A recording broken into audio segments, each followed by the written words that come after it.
final unit in my initial box for my Aeldari Warhammer 40k army was a Wraithlord. So this guy is a bigger version of the Wraith Guard and kind of fits the same class as the mech walkers of all the human armies. So I'd say I'm pretty proud of this one, but I learned a lot too. Obviously, this is the biggest thing I have built and painted so far, and there are a lot of choices on this that have to be made from a rules perspective. So let's talk about the painting first. I was figuring out what was going to be green and what was going to be lilac.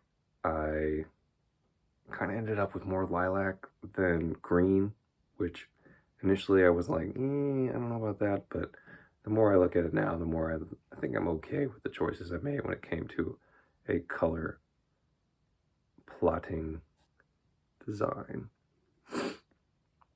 I tended to do lilac for a lot of the more mechanical aspects and the more weapon things, but he's got a lot of that.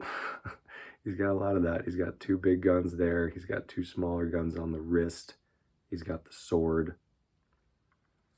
That's definitely the most weapons of any model I currently have. So, there he be. This was another one where it took a while to sand down all the bits. Kind of lost my mind a little bit, but in general, the effort was worth it, and that it covered up a lot of the nubbins and stuff like that. I actually have a second Wraithlord from a different box, from my second box, and I hope I have learned something from putting this together and clipped it in a way to make it a little bit easier, as sanding is the thing that still annoys me the most. Hopefully I've given myself a good head start there. One thing I didn't mention with the Wraith Guard that I did here as well is that his little cloak I made a little bit more muted compared to the rest of the colors.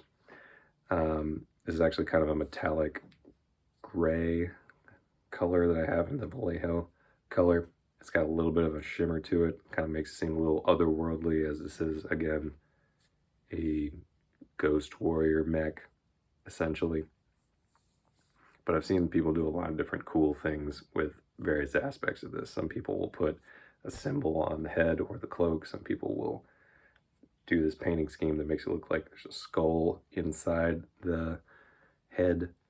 Just went with the basic color scheme of my army there. I think it looks pretty good.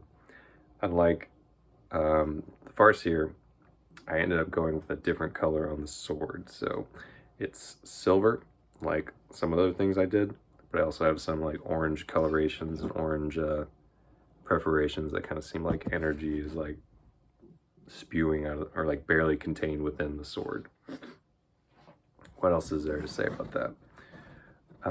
Didn't do a lot of the recess shading that I did on the Warwalker yet, but I think there's just so many different, there's so many breaks between the purple and the lilac and the mint green and the orange that I don't think you have any trouble like seeing anything about it. Like, I think that was one thing about how I'm coloring it.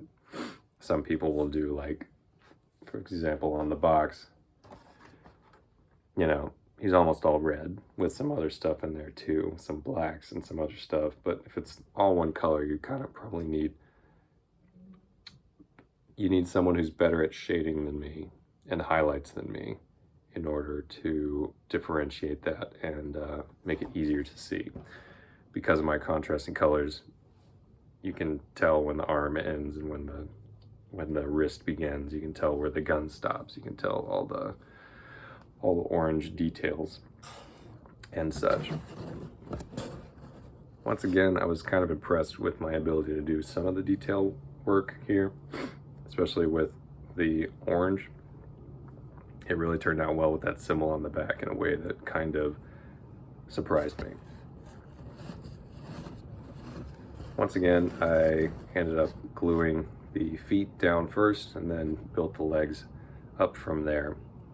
It is pretty much feet, and this entire leg piece is one piece. So it's not like it's a 5-segmented thing to build it up there.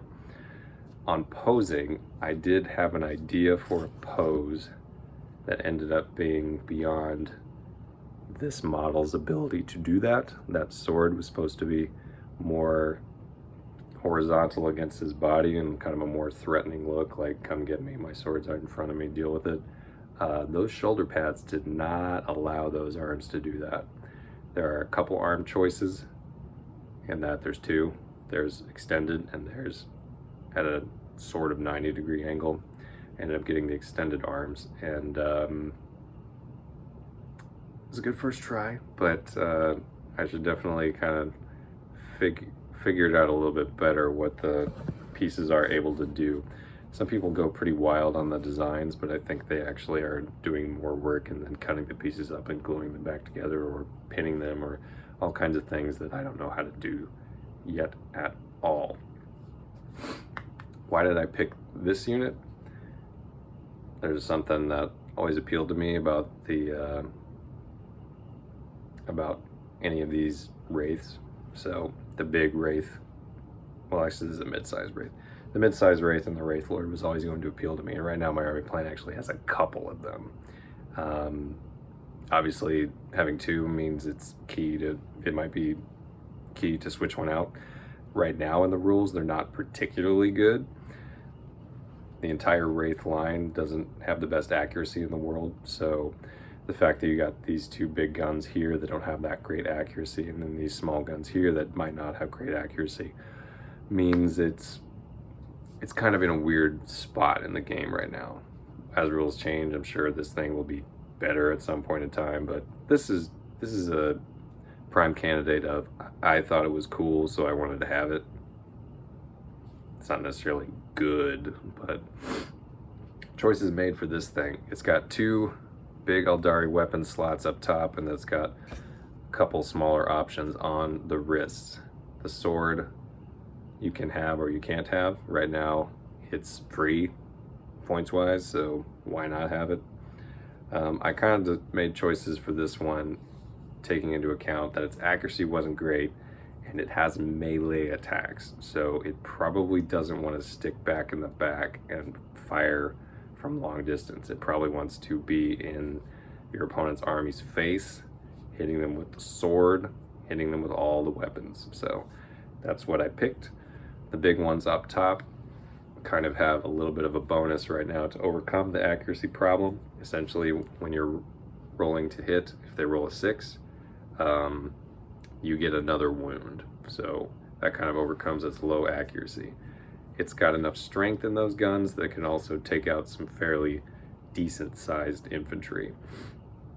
There's a lot of models in this. There's a lot of units in this game that will have one wound. So like a lot of the smaller infantry will have one wound, but some of the beefier infantry have 2. These guns have 2 damage. So if they do get through, they're gonna take out Space Marine sized things, which can be important. I haven't played yet, but those were the guns I ended up putting on it.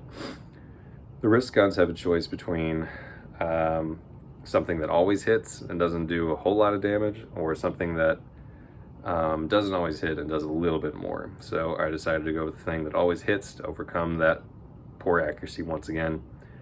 And this guy really wants to be right up in the army's face, hence the sword. In some ways right now he's kind of a distraction model in that he's big enough and tough enough that he can deal with things if you don't take him out, but he's not that good, so maybe somebody should take something else out instead. He's kind of a weird conundrum in that regard. What else about you? There were some parts here that I probably should have been a little more patient in painting. I can see where they are, but probably not everybody. But overall, it was a fun model to make. It's an impressive model right now. This is the kind of thing that I wish they would keep in their value boxes, because they seem to be taking out the impressive larger scale model out of them. And I think he's really cool. He is pretty tough. He's a lot tougher than like a random soldier, but he doesn't have some of the things that make him the toughest thing in the world. So if I was attacking this unit with the Wraith Guard, for example, they would blow a hole straight through it. So he would have to worry about that kind of thing. But the Wraithlord, I have plans for a second Wraithlord. I've actually clipped those out, and I think he's going to be more of a distance Wraithlord. In the rules, if I ever play, I'm not necessarily going to play as what's on here. I suspected I might want to magnetize this, but again, I didn't end up doing that. There might be some units I magnetize in the future, but that wouldn't be these guys.